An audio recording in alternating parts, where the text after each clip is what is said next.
Welcome to an unplanned video.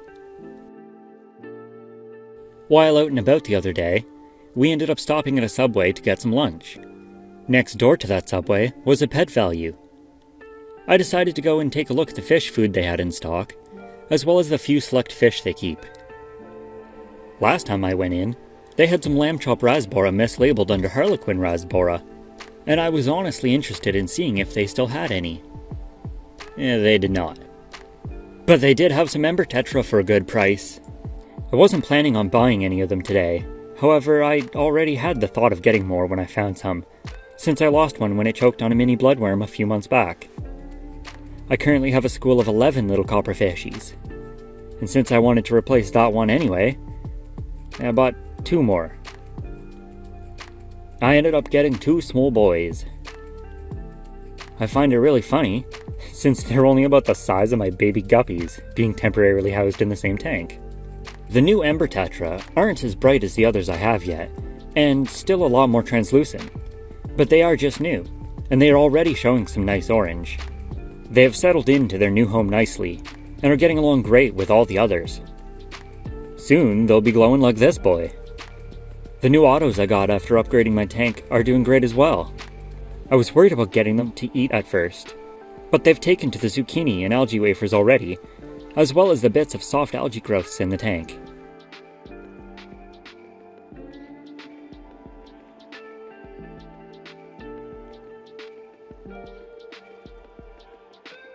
Of course, can't forget about the shrimpies, vibrant as ever.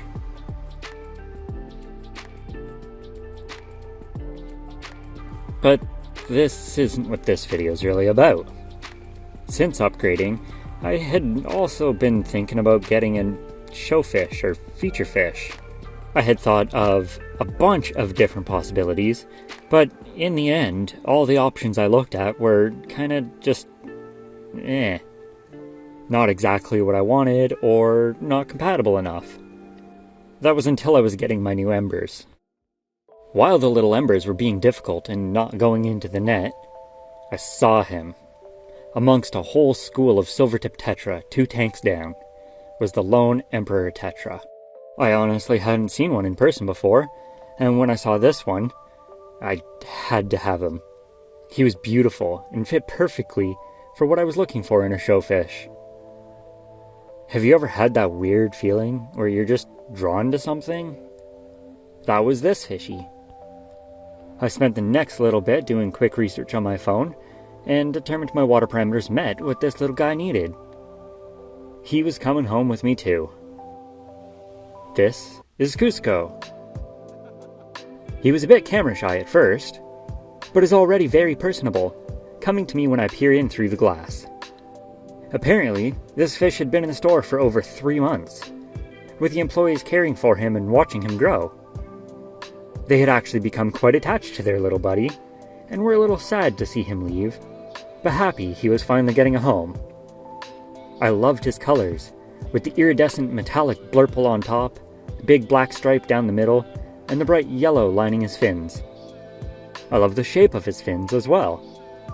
I generally like the look of the extended anal fins on most tetras, and I liked his taller dorsal fin too. But most of all, that tail. The black stripe down the side keeps going right past the tail and forms its own little tip, which I thought was quite unique, and the little trident shape definitely caught my eye. I wasn't sure how well he would get along with the Neocaridina, being a little larger than my other fish, but so far, so good. Then again, it's important to remember with shrimp, they're tasty. If a fish can fit it in its mouth, it will. I have no doubts he will find the occasional shrimplet snack, but adult shrimps shouldn't have any worries, and they should be able to outbreed any loss anyway. Each aquarium is basically its own experiment. Emperor tetra are a schooling fish, which means usually to keep them happy and thriving, you'd want to keep these in a group of at least 6. However, I currently don't have the space for that, and there currently isn't any more locally. So better alone in here than at the store, right? I'd like to get him a little ladyfish friend eventually, but for now, He seems to be doing well with the Rasbora and Emperor Tetras. He'll occasionally join the Rasbora in a swim back and forth.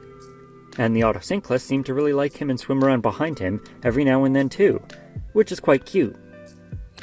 I feel he really does make a great feature fish, even though he is just a Tetra. His colors match enough, while his slightly larger size and fancy fin shapes make him stand out enough too.